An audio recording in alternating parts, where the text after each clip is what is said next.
আসসালামু আলাইকুম। অবিরাম বাংলা সংবাদে সবাইকে স্বাগত জানাচ্ছি আমি আফরোজা রূপা। শুরুতেই বিআরবি কেবলস সংবাদ শিরোনাম। থেমে গেল গ্রেট রোনালদোর বিশ্বকাপ যাত্রা। পর্তুগালকে হারিয়ে শেষ ৮-এ স্পেন, স্বাগতিক যুক্তরাষ্ট্রকে উড়িয়ে কোয়ার্টারে বেলজিয়াম, রাতে লড়বে আর্জেন্টিনা মিশর। অর্থ সংকটে স্থবির জুলাই শহীদ স্মৃতি ফাউন্ডেশনের কার্যক্রম। ৪ মাস বেতন পাচ্ছেন না কর্মকর্তা কর্মচারীরা।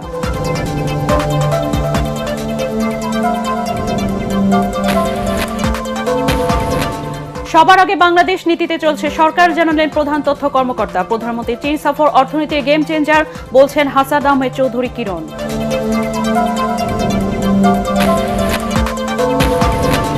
এবং প্রয়োজনীয় সংস্কার শেষে হাসপাতালের লাইসেন্স ফিরে পেতে আপিল ৮ দিন কর্তৃপক্ষের। কার্যক্রম বন্ধ থাকলেও ভিড় করছেন শত শত রোগী।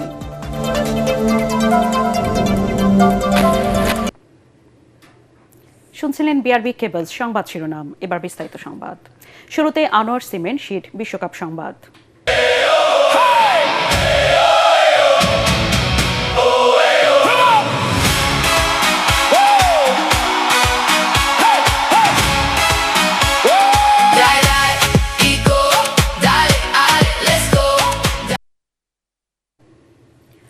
বিশ্বকাপ ট্রফি অধরা থাকলেও বিবেকের কাছে নির্ভর ক্রিস্টিয়ানো রোনালদো, কারণ তার হাত ধরেই পর্তুগাল জিতেছে ৩টি শিরোপা।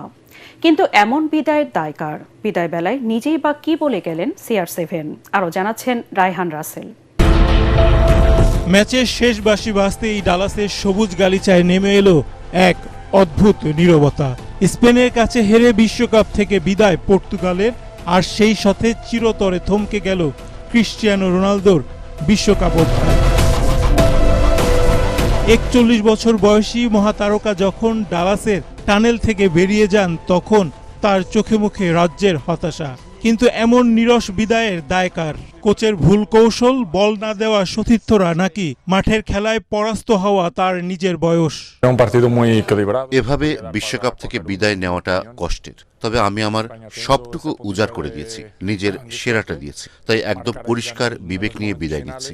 এটাই ছিল আমার শেষ বিশ্বকাপ। ফুটবলে কখনো জিততে হয়, কখনো হারতে হয়, তবে বাকি বিষয়গুলো নিয়ে ভাবার জন্য আমি কিছুটা সময় নেব। এবার ভাগ্য বদলাতে না পারলেও রেকর্ডের পাতায় ঠিকই থেকে যাবে তার নাম। মেসি এবং ওচার সমান সর্বোচ্চ ৬টি বিশ্বকাপ খেলা। রোনালদোই ইতিহাসের একমাত্র ফুটবলার যিনি প্রতিটি আসরেই গোল করার রেকর্ড গড়েছেন।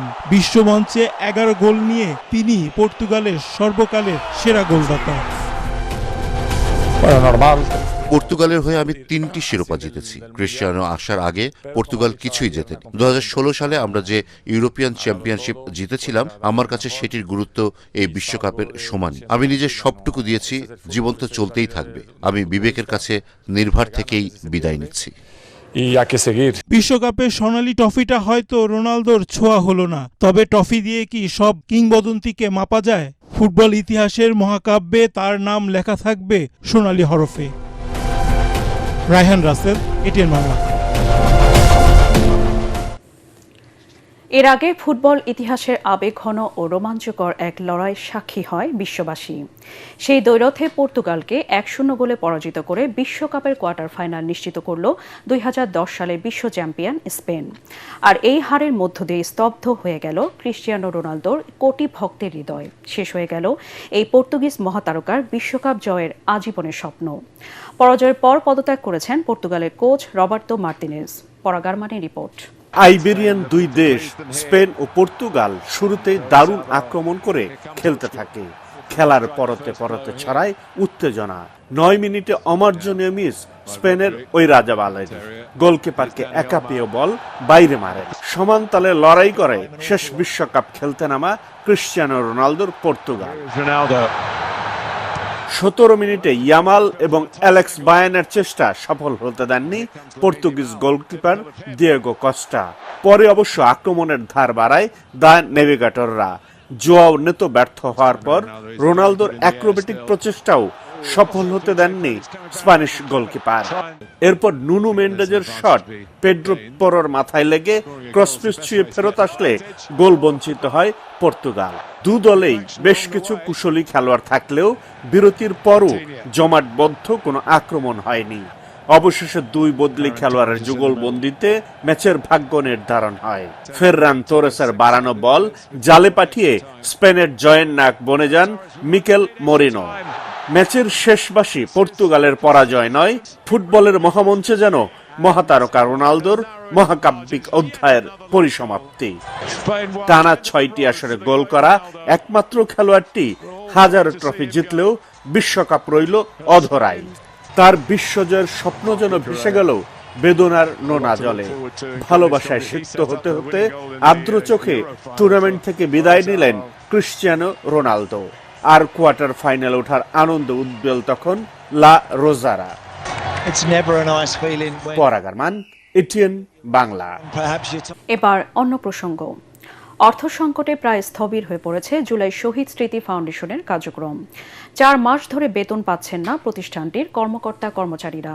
জুলাই অভ্যুত্থানের শহীদদের স্মৃতি সংরক্ষণ এবং আহত ও শহীদ পরিবারের পুনর্বাসন ও দীর্ঘমেয়াদী চিকিৎসা সহায়তা নিশ্চিতে ফাউন্ডেশনটি কাজ করলেও অর্থাভাবে সবকিছুই অচল হয়ে আছে। সহায়তার জন্য আবেদন করেও সাড়া পাচ্ছেন না অনেক আহত জুলাই যোদ্ধা।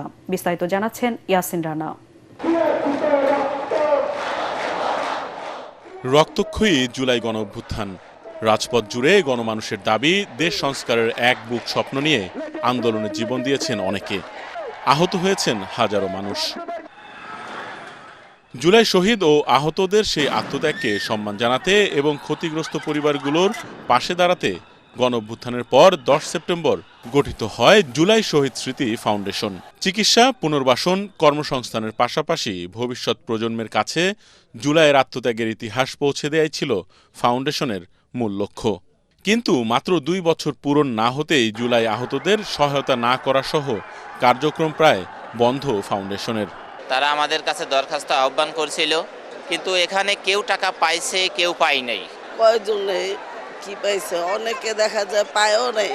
ইনএক্সটেকশন বা ওদের কথাবার্তা যারাই শুনছে ওদেরকেই ওরা একটা ফায়দা করার একটা সুযোগ করে দিছে। অনেক ভালো কিছু করার থাকলেও ফাউন্ডেশনের কাজ নিয়ে এখন হতাশ জুলাই যোদ্ধারা। মুক্তিযোদ্ধা মন্ত্রণালয়ে যারা আছে তারা আসলে ফান্ড ছাড়তেছে না, এটা একটা বড় ক্রাইসিস। তারা আসলে জুলাইটাকে ওন করে কিনা আমি জানি না। এই বিষয়গুলো যদি সমাধান না হয় তাহলে আসলে এই জুলাইয়ের যে স্পিডটা ছিল সেটা আসলে বৃথা যাবে আসলে আমাদের। জুলাই শহীদ স্মৃতি ফাউন্ডেশন অনেক ভালো কাজ করলেও বর্তমানে অর্থ সংকটে সবকিছুই স্থবির হয়ে পড়েছে বলে জানান সংগঠনের সিইও কামাল আকবর।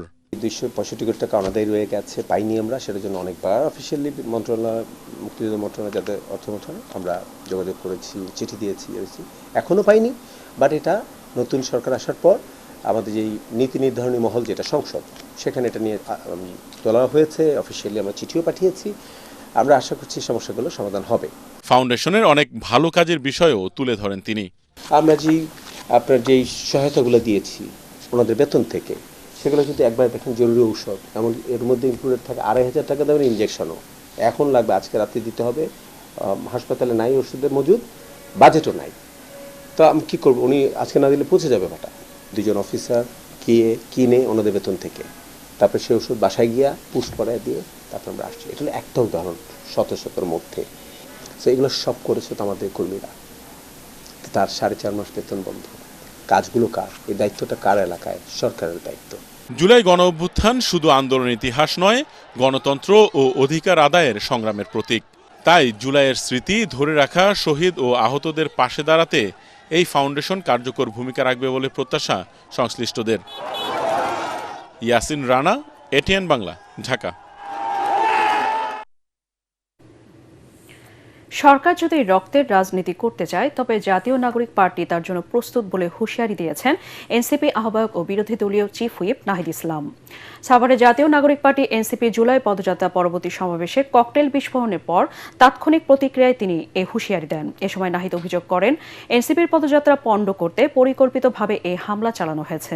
এর আগে সোমবার রাত 10:45টার দিকে সাভার থানা স্ট্যান্ড ঈদগাহ মাঠে সমাবেশ চলাকালে দুর্বৃত্তরা এই ককটেল বিস্ফোরণ ঘটায়। মঞ্চে ঢাকা জেলা এনসিপির আহ্বায়ক প্রকৌশলী নাবিলা তাসনিম যখন বক্তব্য দিচ্ছিলেন ঠিক তখনই বিকট শব্দে বিস্ফোরণের ঘটনা ঘটে। এতে সমাবেশস্থলে আতঙ্ক ছড়িয়ে পড়ে। বিস্ফোরণের সময় সমাবেশ মঞ্চে নাহিদ ইসলাম ছাড়াও দলের সদস্য সচিব আক্তার হোসেন এবং উত্তরাঞ্চলের মুখ্য সংগঠক সার্জিস আলম সহ কেন্দ্রীয় নেতৃবৃন্দ উপস্থিত ছিলেন। তাৎক্ষণিকভাবে এনসিপির পক্ষ থেকে জানানো হয় বিস্ফোরণে দলের বেশ কয়েকজন নেতাকর্মী আহত হয়েছেন। এ হামলার প্রতিবাদে বিক্ষোভ মিছিল বের করা হয়। পরে দায়ীদের গ্রেফতারের দাবিতে সাভার মডেল থানা ঘেরাও করেন নেতাকর্মীরা।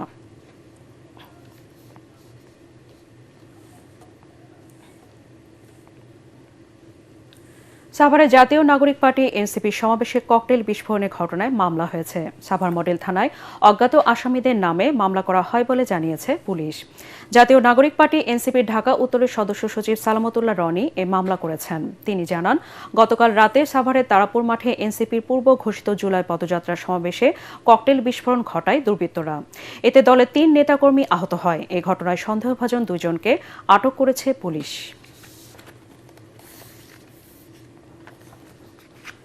আগের সরকারের স্বার্থবিরোধী চুক্তির বৃত্ত ভেঙে সবার আগে বাংলাদেশ নীতি গ্রহণ করেছে বর্তমান সরকার। একথা জানিয়েছেন সরকারের প্রধান তথ্য কর্মকর্তা সৈয়দ আবদুল আহমদ। প্রধানমন্ত্রী তারেক রহমানের সাম্প্রতিক মালয়েশিয়া এবং চীন সফরে যার ইতিবাচক ও সুদূরপ্রসারী প্রতিফলন দেখা গেছে বলেও মনে করেন তিনি। এদিকে প্রধানমন্ত্রীর চীন সফরকে দেশের অর্থনীতি পুনরুত্থানের গেম চেঞ্জার হিসেবে দেখছেন এটিএন বাংলা পরিচালক ও debate for democracy chairman Hasan Ahmed Chowdhury Kiron. বিস্তারিত জেমস হামিমের রিপোর্টে। প্রদর্শক ইস্পাহানি মির্জাপুর শুভরাত্রিতে আপনাদের সবাইকে স্বাগত জানাচ্ছি। আজ আমরা কথা বলবো এটিএন বাংলার নিয়মিত আয়োজন ইস্পাহানি মির্জাপুর শুভরাত্রি অনুষ্ঠানে প্রধানমন্ত্রী মালয়েশিয়া চীন সফর ও ভূ রাজনৈতিক প্রেক্ষাপট নিয়ে আলোচনা অতিথি সরকারের প্রধান তথ্য কর্মকর্তা সৈয়দ আবদুল আহমদ। ভূ রাজনীতিতে ভারসাম্যপূর্ণ একটা তিনি জানান, প্রধানমন্ত্রী মালয়েশিয়া সফরের ফলে দীর্ঘদিনের জটিলতা কাটিয়ে দেশটির শ্রমবাজার বাংলাদেশের জন্য আবারও মুক্ত হচ্ছে। পাশাপাশি দীর্ঘদিনের রোহিঙ্গা সংকটের স্থায়ী সমাধানের ইতিবাচক আশ্বাস দিয়েছেন মালয়েশিয়ান প্রধানমন্ত্রী আনোয়ার ইব্রাহিম। দুই দেশের সরকার প্রধানের গভীর বন্ধুত্ব এই সম্পর্ক আগামীতে দেশের অর্থনৈতিক ও পর্যটন খাতে বড় ভূমিকা রাখবে বলে মনে করেন তিনি। শ্রমবাজারটা একটা সিন্ডিকেটের কবলিত ছিল। তো এই সমস্যাটা দীর্ঘদিন ধরে চলে আসছিল। তো এই সমস্যাটা এই সফরকালে উনি মালয়েশিয়ান প্রধানমন্ত্রী আনোয়ার ইব্রাহিমের সঙ্গে কথা বলেছেন এবং উনি অত্যন্ত আন্তরিকতার সঙ্গে এই বিষয়টা সুরাহা করার বিষয়ে আমাদের প্রধানমন্ত্রীকে আশ্বস্ত করেছেন।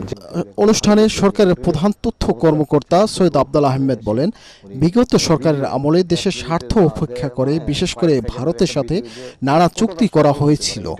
তবে বর্তমান সরকারের অতীতে সেই ধারা থেকে সম্পূর্ণ বেরিয়ে এসে বাংলাদেশ ফার্স্ট বা সবার আগে বাংলাদেশ নীতি অবিচল রয়েছে। সবার আগে বাংলাদেশ, এটাই বাংলাদেশের কূটনীতির মূল নীতি হলো এটা, যে বাংলাদেশের স্বার্থ, বাংলাদেশের জনগণের স্বার্থ। অনুষ্ঠানের সঞ্চালক এটিএন বাংলার পরিচালক ও debate for democracy chairman Hasan Ahmed Chowdhury Kiron প্রধানমন্ত্রীর চীন সফরকে দেশের অর্থনৈতিক পুনরুত্থানের গেম চেঞ্জার হিসাবে দেখছেন। এ সফরে মোংলা বন্দর উন্নয়ন এবং অর্থনৈতিক অঞ্চল বড় বিনিয়োগের পাশাপাশি মিয়ানমার চীন অর্থনৈতিক করিডোরের রূপরেখা তৈরি হয়েছে। মালয়েশিয়া সফর সেটি নিশ্চয়ই একটা আশা জায়গায় আমাদেরকে নিয়ে যাবে এবং অভূতপূর্বভাবে আমরা দেখেছি যে বাংলাদেশের জাতীয় সংসদে কোনো আলোচনায় সরকারি বিরোধী দল কিন্তু ঐক্যমতের জায়গাটা কিন্তু পৌঁছাতে পারেনি। সেখানে আমরা দেখেছি এই দুটি সফর নিয়ে কিন্তু বেশ গুরুত্বপূর্ণ আলোচনা হয়েছে।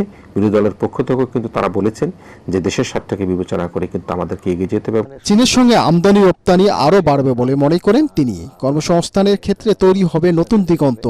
হাসান আহমেদ চৌধুরী বলেন, প্রধানমন্ত্রী এই সফরের মধ্য দিয়ে সব জটিলতার সমীকরণ পেরিয়ে ভারসাম্যপূর্ণ কূটনৈতিক মাধ্যমে সমৃদ্ধ অর্থনৈতিক স্বপ্ন দেখছে বাংলাদেশ। ডক্টর মাহাথির মোহাম্মদের সঙ্গে জেমস হামিম, এটিএন বাংলা, ঢাকা। এই যে রেস্ট হাউসটা স্বল্প খরচে মানসম্মত চিকিৎসা দিয়ে রোগীদের আস্থায় আনতে পেরেছিল মগবাজার আদ্দিন মেডিকেল কলেজ হাসপাতাল। সরকারি নির্দেশে হাসপাতালের কার্যক্রম বন্ধ থাকলেও এখনও ভিড় করছেন শত শত রোগী। তাদেরকে নিজস্ব অ্যাম্বুলেন্সে বিনামূল্যে জুরাইন ও কেরানীগঞ্জে আদ্দিন হাসপাতালের অন্য শাখায় নিয়ে যাচ্ছে কর্তৃপক্ষ। তারা জানান, এরই মধ্যে প্রয়োজনীয় সংস্কার কাজ শেষ করে হাসপাতালের লাইসেন্স ফিরে পেতে আপিল করা হয়েছে। মিজান শাহজাহানের রিপোর্ট। মিরপুরের বাসিন্দা ফারজানা আক্তার একটু দূরে হলেও স্বল্প খরচে মানসম্মত সেবা পেতে 2 বছর আগে মগবাজার আদ্দিন হাসপাতালে প্রথম সিজারিয়ান বেবির জন্ম দেন তিনি। অভিজ্ঞতা সন্তোষজনক হওয়ায় দ্বিতীয় সন্তানও এখানেই জন্ম দিতে চান 8 মাসের অন্তঃসত্ত্বা এই মা। হাসপাতালটি বন্ধ থাকায় হতাশ তিনি। আমরা অন্য হসপিটালও 3-4টা দেখছি, কিন্তু ওরকম আস্থাজনক কোনো ভরসা পাই নাই। এজন্য অন্য শাখায় আমাদের পাঠাবে বলছে এখান থেকে, এই জন্য আসা। তো সরকারের কাছে আবেদন যেন এই হসপিটাল তাড়াতাড়ি খুলে দেয়, যাতে আমাদের জন্য সুবিধা। ফারজানার মতো অনেক রোগী ভিড় করছেন হাসপাতালের সামনে। তাদেরকে নিজস্ব অ্যাম্বুলেন্সে নিয়ে যাওয়া হচ্ছে আদ্দিন হাসপাতালের অন্য শাখায়। এক সময় এই হাসপাতালের বহির্বিভাগে দৈনিক চিকিৎসা নিতেন 2000-এর বেশি রোগী, ভর্তি হতেন 150-র মতো। অনেক দূর না, কিন্তু এত কষ্ট করে তো ওইখানে যাওয়া সম্ভব না। এখানে সেবা তো অনেক ভালো। টিউমার ছিল বলে পায়খানা রাস্তার উপরে, যে খরচ থেকে আমি এখানে হয়েছে, অন্য জায়গায় আমি ক্লিনিকে মেডিকেলে করলে এর থেকে ডাবল হতো। হাসপাতাল কর্তৃপক্ষ জানায়, সরকারি নির্দেশনা মেনে এরই মধ্যে সংস্কার কাজ প্রায় শেষ করেছে তারা। সরিয়ে নেওয়া হয়েছে বেকারি। বুয়েটের বিশেষজ্ঞদের তত্ত্বাবধানে সব ওয়ার্ডে নিশ্চিত করা হচ্ছে ভেন্টিলেশন। 700 বেডের হসপিটাল, কখনো বেড খালি থাকে না আমাদের।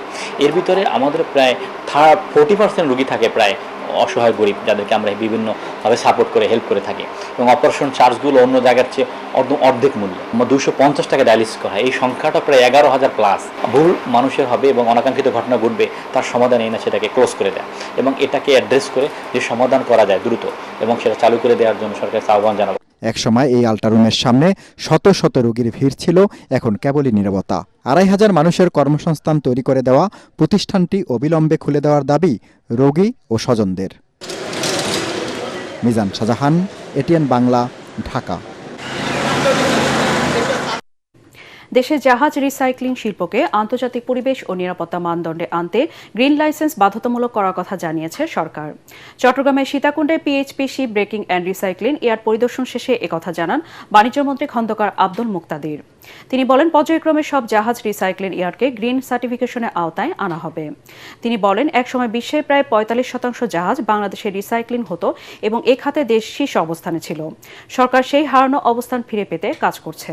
এ সময় PHP ship breaking and recycling yard পরিদর্শন করে সন্তোষ প্রকাশ করেন মন্ত্রী। পরে বাংলাদেশ শিপ ব্রেকার্স অ্যান্ড রিসাইক্লার্স অ্যাসোসিয়েশনের নেতাদের সঙ্গে বৈঠক করেন তিনি। ওনাদের সমস্যাটা কি, এটা ওনাদের সাথে শেয়ার করার জন্যই এসেছি। যদি কোনো সমস্যা থেকে থাকে, ব্যবসায়িক কোনো সমস্যা, সরকারি নিয়ম নীতির কোনো সমস্যা, সেগুলি যাতে দ্রুত সমাধান হয়, সেই জন্যই আমার আশা। সরকার বিভিন্ন ক্র্যাশ প্রোগ্রাম নিয়ে চিন্তা করছে, আমরা কিছু ফিজিবিলিটি স্টাডি করছি, দ্রুত কি উপায়ে অধিকতর গ্যাসের যোগান দেওয়া যায়, এগুলি নিয়ে আমরা কাজ করছি। নড়াইলের ভদ্রবিলায় প্রতিপক্ষের হামলায় 15 পরিবারের 30টির বেশি ঘরবাড়ি ও দোকানপাটে ভাঙচুর লুটপাটের ঘটনা ঘটেছে। ওই গ্রামে একটি হত্যাকাণ্ডের জেরে এই তাণ্ডব চালানো হয়। এলাকায় অতিরিক্ত পুলিশ মোতায়েন থাকলেও চরম আতঙ্কে দিন কাটাচ্ছেন বাসিন্দারা। অনেকে আবারও হামলার ভয়ে ঘরবাড়ি ছেড়ে নিরাপদ স্থানে চলে যাচ্ছে। স্বর্ণের জিনিস নেছে, গরু ছাগল ছিল, সেগুলো সব নিয়ে গেছে, নষ্ট করে দিয়ে গেছে, লগত যে টাকা ছিল সব টাকা পয়সা সব নিয়ে গেছে। অধিক পুলিশ ফোর্স মোতায়েন রয়েছে যাতে পরবর্তী আইন শৃঙ্খলা পরিস্থিতির অবনতি না ঘটে এবং ঘটনার সাথে জড়িত আসামিদের গ্রেপ্তার এবং শনাক্ত করার প্রক্রিয়া অব্যাহত রয়েছে। ইরানের প্রয়াত সর্বোচ্চ নেতা আয়াতুল্লাহ আলী খামেনির কফিনবাহী শোভাযাত্রা শিয়া ধর্মীয় শিক্ষার প্রধান কেন্দ্রস্থল কোম শহরে আনা হয়েছে। রাজধানীতে বিশাল আয়োজনের পর হেলিকপ্টারে করে তার কফিন এই পবিত্র নগরীতে নিয়ে আসা হয়। জামকারান মসজিদের সামনে সমবেত হয়ে হাজার হাজার শোকাহত মানুষ প্রয়াত নেতাকে শ্রদ্ধা জানান। আজ এই শহরে তার জানাজা অনুষ্ঠিত হবে।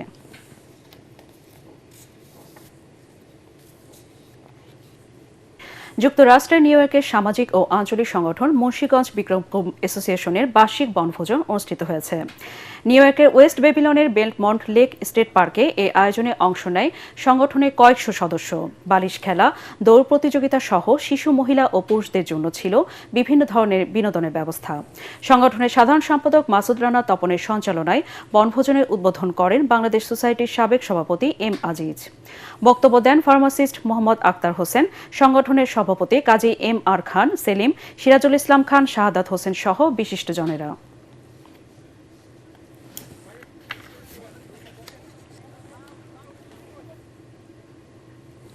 এবার খেলার খবর।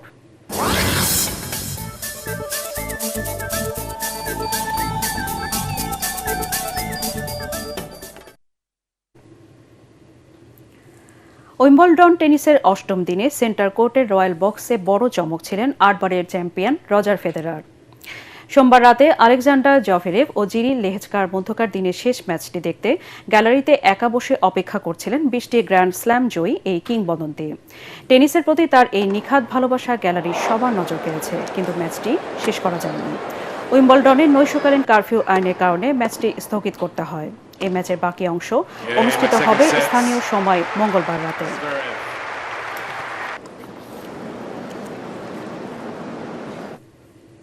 শেষ করা আগে বিআরবি কেবলস সংবাদ শিরোনাম আরেকবার। থেমে গেল গ্রেট রোনালদোর বিশ্বকাপ যাত্রা। পর্তুগালকে হারিয়ে শেষ 8-এ স্পেন, স্বাগতিক যুক্তরাষ্ট্রকে উড়িয়ে কোয়ার্টারে বেলজিয়াম, রাতে লড়বে আর্জেন্টিনা মিশর। অর্থ সংকটে স্থবির জুলাই শহীদ স্মৃতি ফাউন্ডেশনের কার্যক্রম, 4 মাস বেতন পাচ্ছেন না কর্মকর্তা কর্মচারীরা।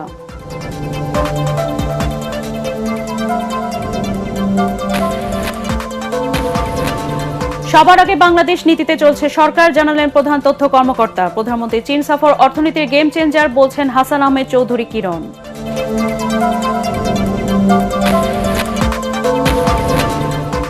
এবং প্রয়োজনীয় সংস্কার শেষে হাসপাতালের লাইসেন্স ফিরে পেতে আপিল আদ্দিন কর্তৃপক্ষের। কার্যক্রম বন্ধ থাকলেও ভিড় করছেন শত শত রোগী।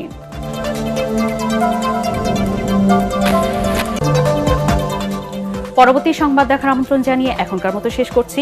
এটিএন বাংলা সংবাদ ইউটিউবে দেখতে ব্রাউজ করুন youtube/18 বাংলা নিউজ। ধন্যবাদ সবাইকে।